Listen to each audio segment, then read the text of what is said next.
Torchbearers, come conveniently. Where's the thing? There you go. That's it, right. Now, back to it.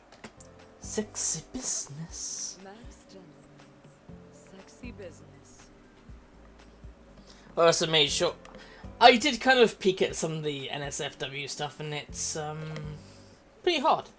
But of course, I wanted to go back and of course re-enable that stuff.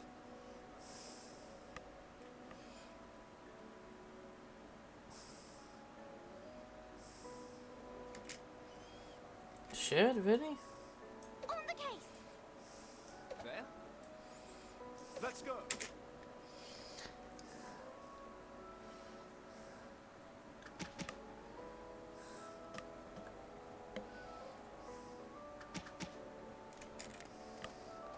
I can't know what to do with that person. Understood.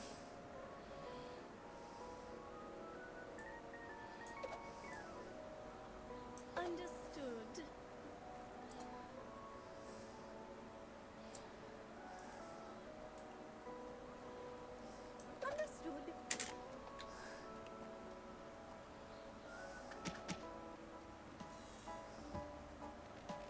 Money!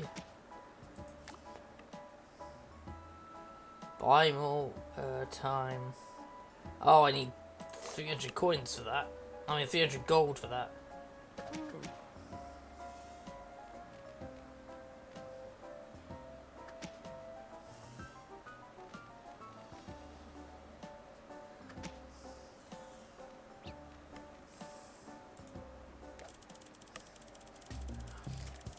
There's a man who looks like a genius here to see you.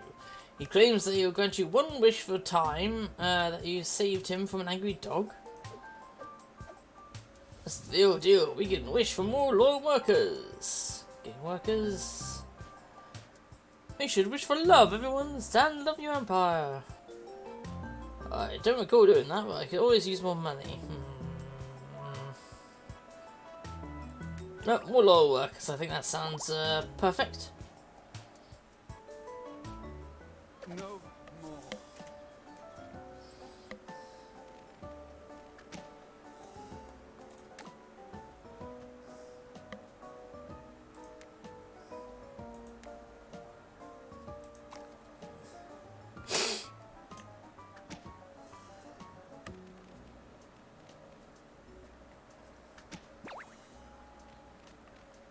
Ah, they're level 3.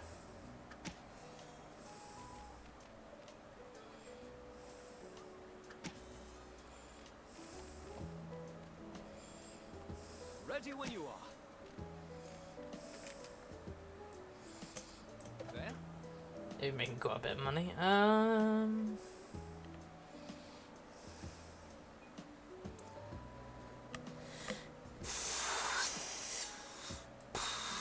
Let's do it.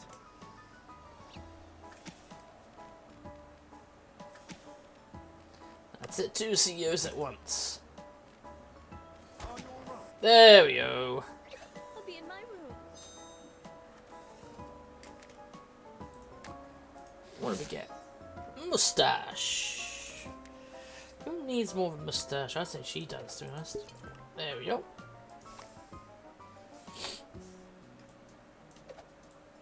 Still feels so weird to say that someone like that needs a mustache. Okay, we've taken over that. Now, got my shares 1. Rare King.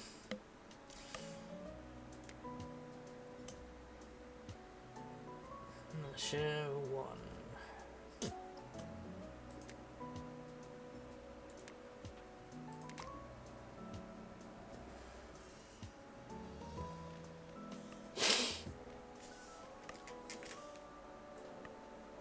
All right. I'll do it. Just for you. There we go. Huh? Got ya! Oh, I need to somehow get all that Up to 300 gold before deciding to get another week extension.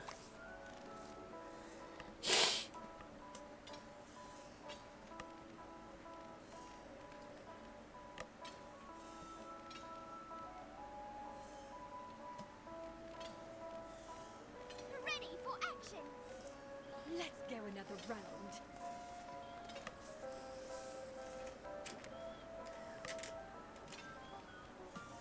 I need to finish that seat as well, don't I?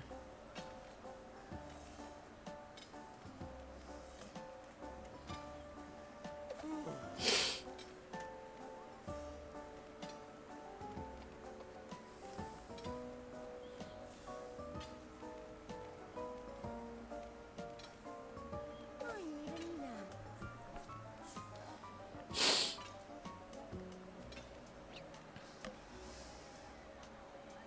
Aha! Now they can work there without any getting tired.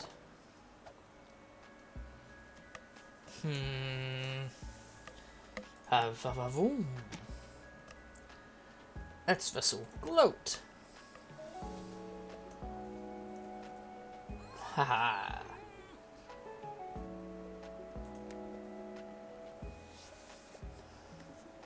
Socially inept lad. Ooh.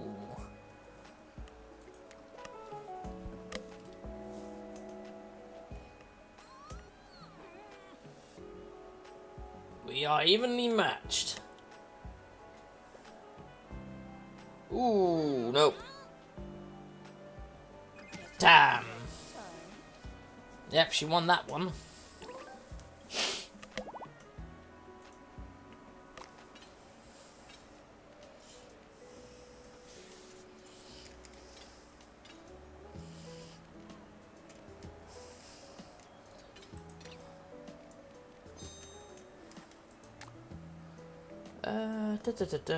Who do I... Well, who should I try and focus on? Yeah, she's the highest one.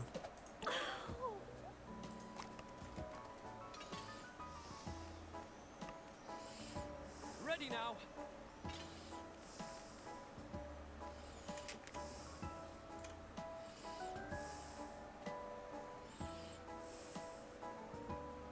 There.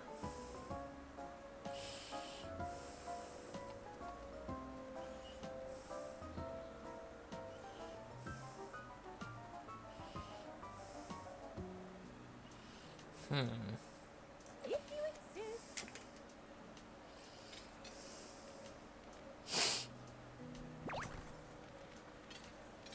Ah, I got them to rank 3, awesome.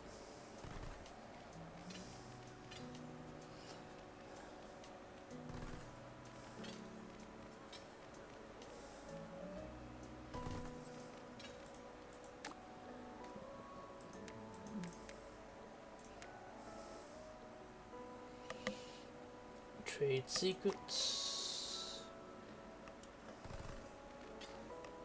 Ah, nice.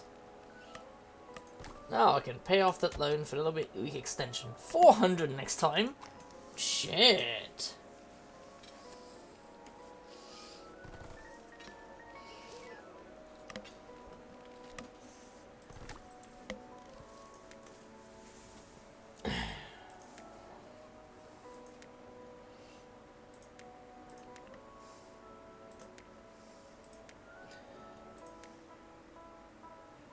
Epic pastry of fashion. So I don't even work for him. That's the problem with those high tier items is that... I don't know, where's snake oil? Decrease the cost by 30%.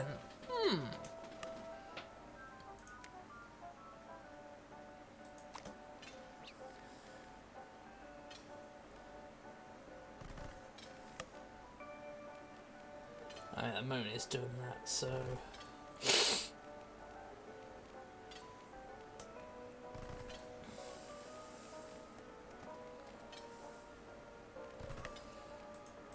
Got ya! I'm tired.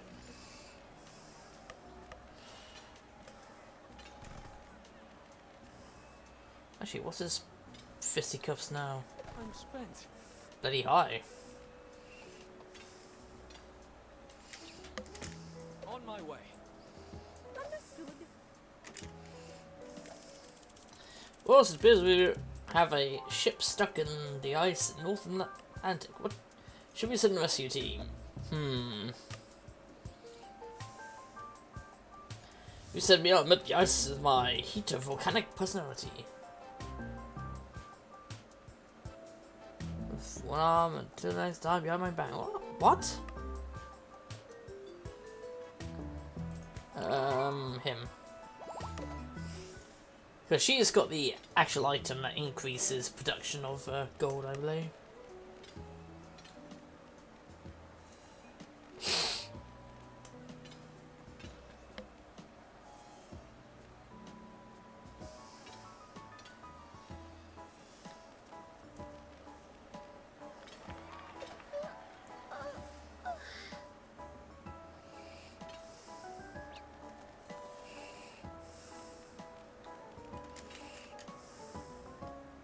Righto. Going.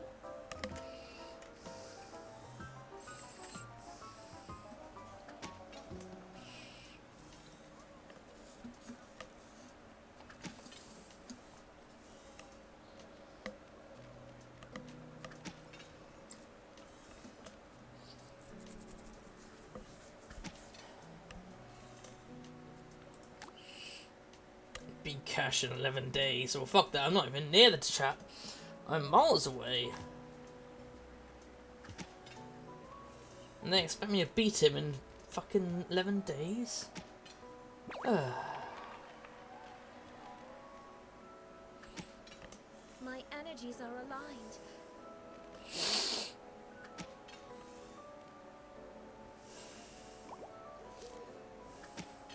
Ooh, smut peddler. Hello, stranger.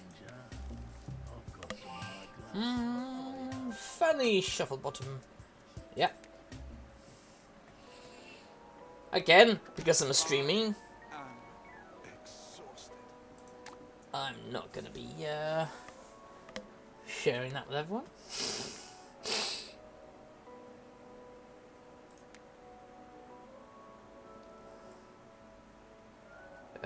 No, it's saving until I get 60.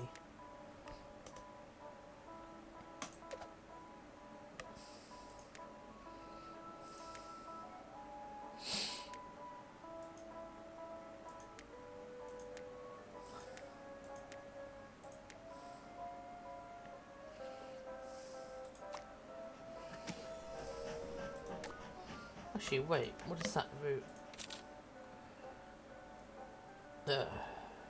Only money. Shane would have preferred the route to take to get more money. Get some gold would be a good idea.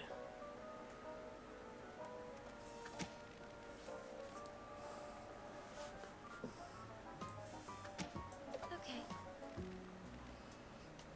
If I remember, she's got... Yep, she's got the snake oil on her, so she can decrease the cost.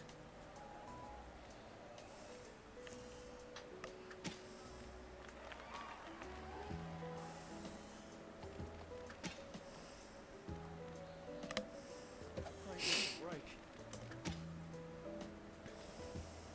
Which way to go? Aha, welcome back, Gun. Just for you.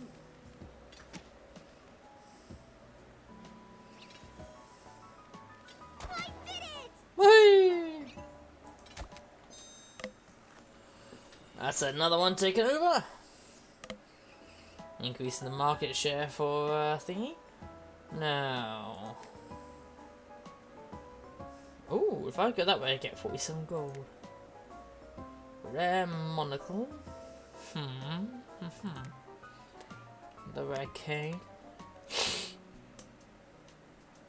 More rare snake oil and aftershave.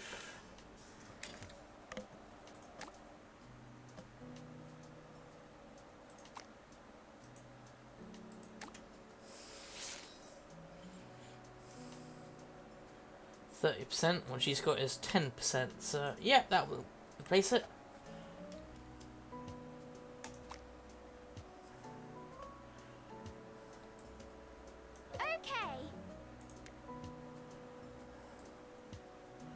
have Bon Bon over there spend some time. Definitely Bon Bon. Donate to charity, but no one sees you do it, or never visit a museum ever again. That one I think would be fit Bon Bon a bit more. Always foreigners food, but always feel hungry. Last one, which would I choose? Serve jury duty for a pretty mundane case. Plan the bachelor party for your most insufferable acquaintance. Probably that. Rivals, you didn't know farewell. Ah, so was that all three or just two? Probably just two, actually.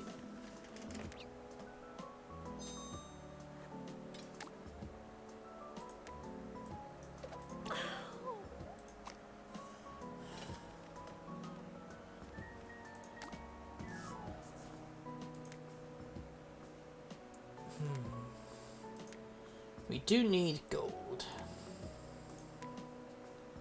A rare umbrella, wasn't it? Decrease losses. Ah, okay.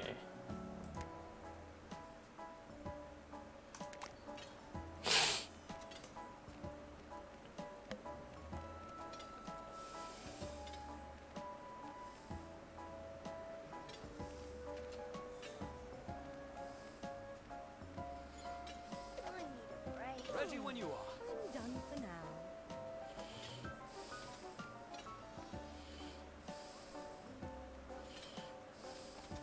I need a nap.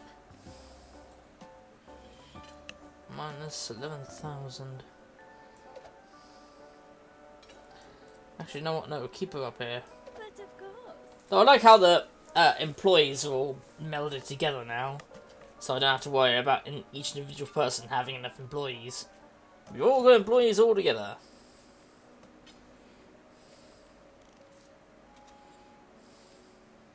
I'm tired.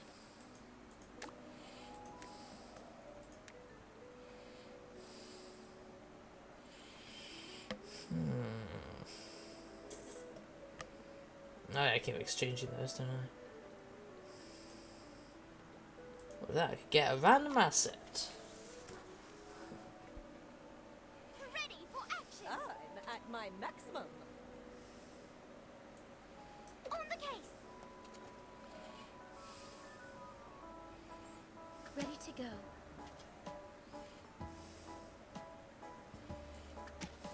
I'll do it.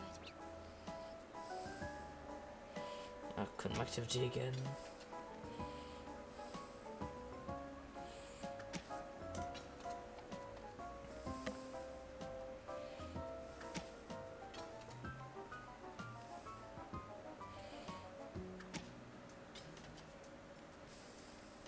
I feel refreshed.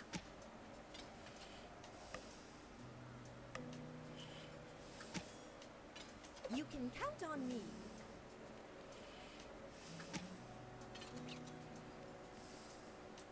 Got ya! Got away with my cash. Last fumes from our chemical vats are overwhelming the staff. We could hold an instructional seminar that that magician who can hold his breath for an hour at a time. Let's find circus chimps and teach them to fan the fumes away from the employees. Remove the roof so there's plenty of air circulation.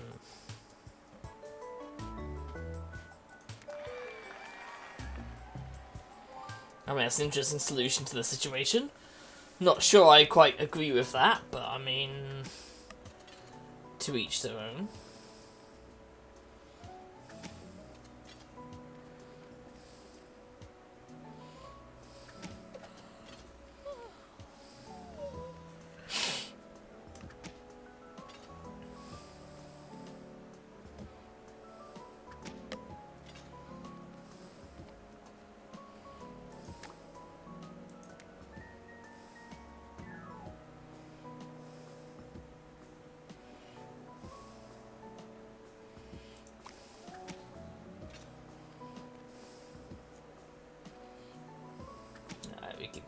20 gold.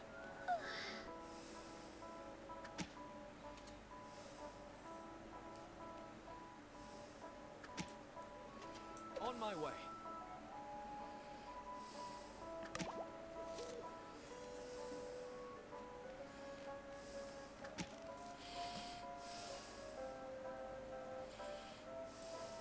Another round. Let's do it. No. I think I've just got nearly got every single partner in the game as it is anyway. I think it's better I focus on trying to make the gold first.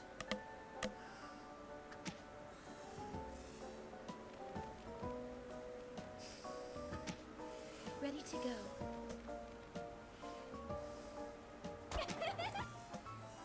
Right away.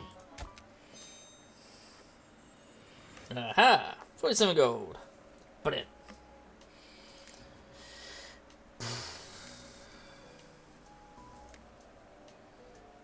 Share ones and no point in doing that one. I mean, more people get some money at least. No,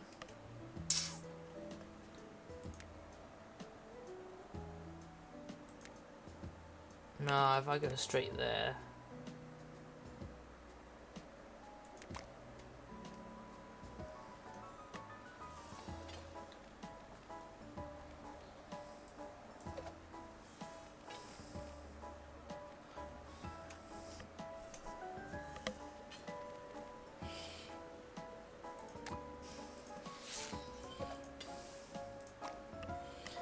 That's 47 gold deposited, so we're nearly almost there to the next goal, actually.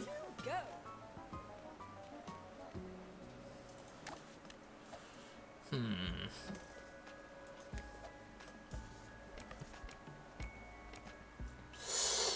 17. Hold. Well, you've caught my eye. Nicely done. Haha.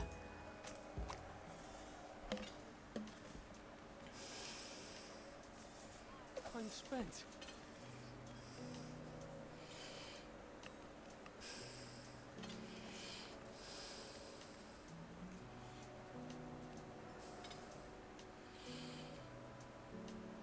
Let me rest. Ready for action. I said Pip there because she's got the highest gold gaining thing. Just for you.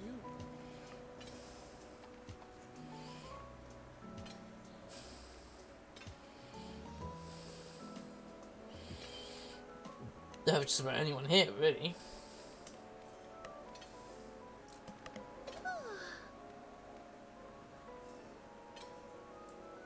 Ready now. Right away.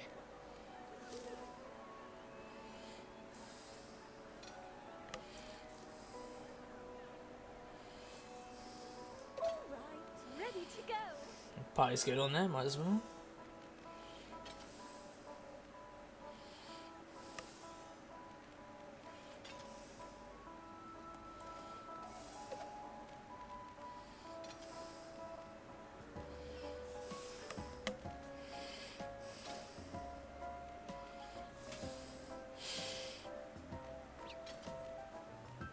Party time.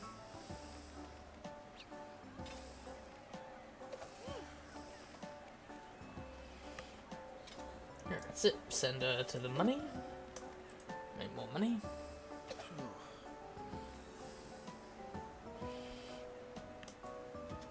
I'll be there.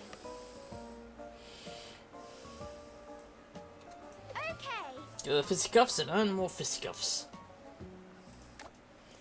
Lunchtime. Obviously, Bon because I want to finish up. Sitting through the deaths in pursuit of your own personal white whale. Beat out of a... Back out of a duel to death because you know there's no way you can win. Probably the white whale one. Be blindfolded and taken secret location, or maybe only the town you were born in. Blindfolded I think is something she'd probably find as kinky. To be honest, let's see. Hang out with a friend who has a highly contagious flu. Forget how to read. get out of Eid. Dreadful display. Oh, really? I got at least 2, right? I'm spent.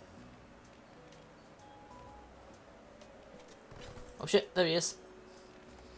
There's Criminal with a knapsack. Got him. Got the money back.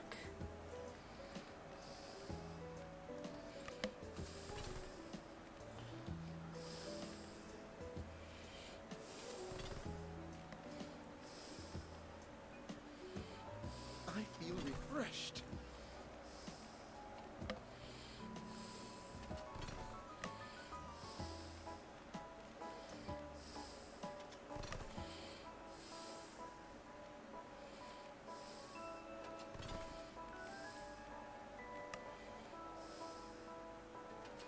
Ready when you are.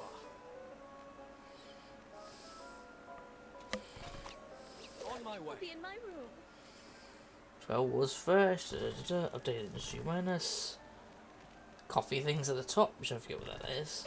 Oh, I just love to travel. Right, what's this new item? Snake oil, factory production. She's already got that. I've been using him a lot for the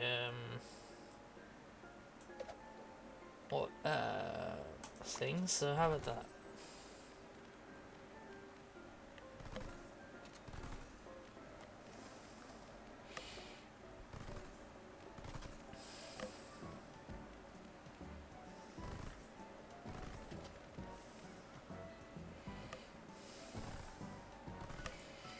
Let's go.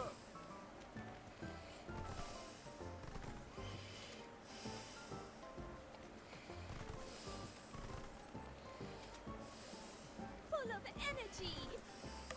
Oh, it's my pleasure. My spirit is purified. Off I go. Okay.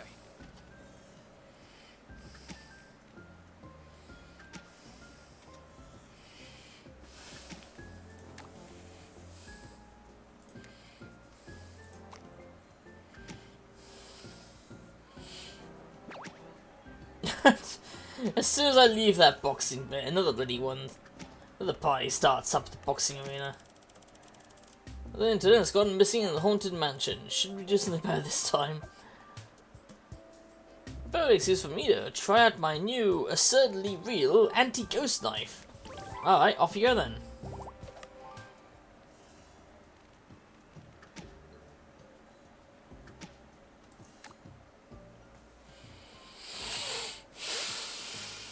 Oh, you'll bring back 79 gold.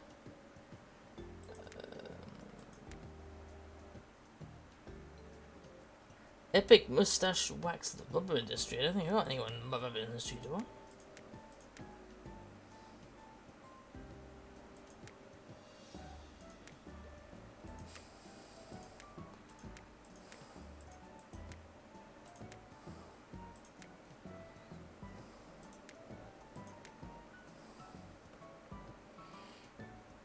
Hmm. 79 gold or not. But to expedite it, you could spend 100 gold. That's ridiculous.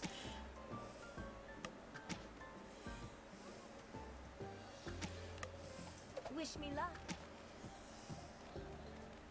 I need a break.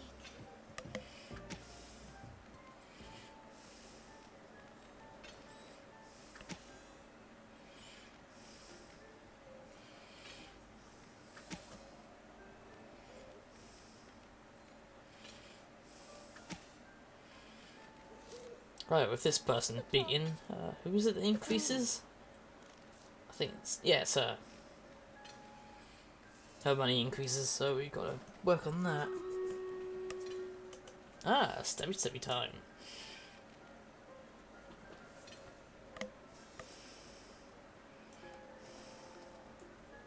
You got it.